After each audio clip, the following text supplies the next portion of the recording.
হারান হারান হারান বাবা হন ব্যস্ত আছে বাবা হন ব্যস্ত আছে বাবা জ্ঞান ফিরছে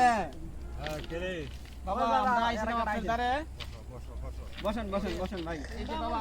আমার ছোট ভাইটা রাত্রে ঘুমাইলে চোখে দেখে না পেটের মধ্যে কি সমস্যা একটু দেখেন বাবা এদিকে গাও গাও সামনে আও। তোমার পেটের সমস্যা নাকি তোমার মা কি কালা গরু পালে কালা গরু পালে কবুতর পালে পালে তাহলে ঠিক আছে আমি যা যা কই তা তুমি শর্ত মানিয়ে নিবে তো আচ্ছা ঠিক আছে তাহলে 9 মন 900 টাকা কালা গরু লেদা মনে আছে 6 মন 600 টাকা কবুতরের লেদা মনে আছে যেমন 3 মন 300 টাকা এটা আদা সব এক লগে মিশিয়া ঠিক আছে তোমার মারে গোবে সব এক লগে মিশিয়া সেই রিয়া মেনে নিছো তো মনে আছে তাহলে তোমার আমুর গোবে সব এক সঙ্গে মিশিয়া ঠিক আছে 80 বছর ওজনে পাথর দিয়ে একটা চাপা দিত যা আছে সব একবারে সেপটা